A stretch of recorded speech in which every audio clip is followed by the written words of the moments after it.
ఈరోజు మనం చదువుతున్నాం, మాట్లాడుతున్నాం, సోషల్ మీడియాలో పోస్ట్ చేస్తున్నాం. కానీ ఒకప్పుడు ఒక మనిషి నిరుతాడానికి కూడా హక్కు లేదు. ఆ హక్కును మనకిచ్చిన వ్యక్తి ఎవరు తెలుసా? Doctor B R Ambedkar. B R Ambedkar అంటే ఒక వ్యక్తి కాదు, సామాన్య ప్రజలకు దేవుడు. ఆ దేవుడి గురించి మనం ఈరోజు మాట్లాడుకుందాం. 1891 ఏప్రిల్ 14 మధ్యప్రదేశ్లో మహు అనే చిన్న ఊరిలో ఒక పేద కుటుంబంలో జన్మించారు. భీమరావ్ అంబేద్కర్ అతని పేరు. తండ్రి పేరు సుబేదర్ రమ్ని, తల్లి భీమాబాయ్. అతడు చిన్నవాడే కానీ సమస్యలు పెద్దవి. స్కూల్లో చివరి బెంచ్కి వేసేవారు. టీచరు తాకొద్దు అని చెప్పేవారు, ఎందుకంటే అంటరాడేవారని. నీరు తాగాలంటే ఎవరో పోయాలి, ఎందుకంటే అంటరాలు వాళ్ళు అని. తోటి పిల్లల పట్ల అవమానాలు, తక్కువ కులంవాడు, అంటరానివాడు అని ఇది చాలా అవమానాలు, చాలా నిందలు ఎన్నో పడ్డాడు. కానీ ఒక విషయం స్పష్టంగా అర్థమైంది, నన్ను వంచేది నా కులం కాదు, నా అజ్ఞానం అని. అతనికి అర్థమైన తర్వాత అన్ని అవమానాల మధ్య కూడా చదువుని వదలలేదు.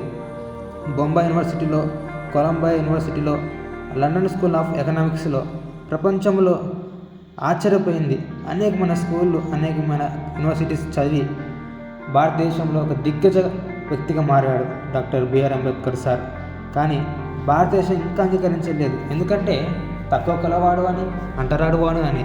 అతని డిగ్రీలు కాదు, అతని ఆలోచనలు భయపడ్డాయి అతనికి. సమాజంలో పెద్ద యుద్ధం చేశాడు. అంబేద్కర్ గారు అర్థం చేసుకున్న సత్యం ఏంటంటే, సమాజం మారాలంటే కేవలం ప్రార్థన కాదు, చట్టం రావాలి. అందుకే పోరాటం మొదలైంది. చావదారి చెరువు ఉద్యమం, హక్కుల కోసం నిరంతర పోరాటం, మహిళా హక్కులపై గలాలు, అనేకమైన పోరాటాలు చేశాడు.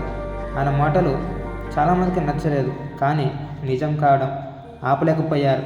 అందుకనే అంబేద్కర్ గారు రాజ్యాంగాన్ని సృష్టించి మన గొప్ప చట్టాన్ని ఇవ్వడం జరిగింది.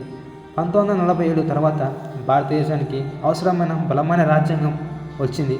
అందుకే drafting committee chairman doctor B R Ambedkar అతను రాసింది సమానత్వం, స్వేచ్ఛ, న్యాయం, హక్కులు. ఇవన్నీ కాగితాలపై కాదు, మన జీవితాల్లో అమలయ్యాయి.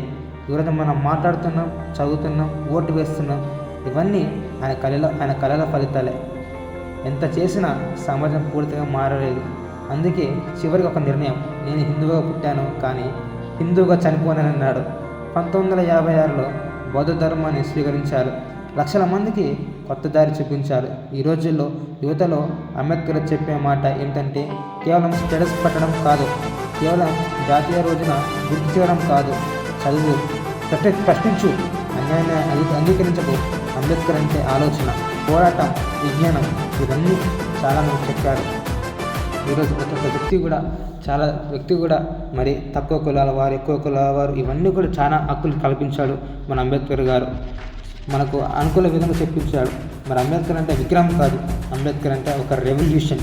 ఎడ్యుకేషన్ ఆర్గనైజ్, ఈ 3 పాటిస్తే ప్రతి యువత అంబేద్కరే. మరి మీకు ఎలా అనిపించింది ఫ్రెండ్స్? మరి వీడియో నచ్చితే లైక్ చేయండి, షేర్ చేయండి, సబ్స్క్రైబ్ చేయండి. Thank you friends.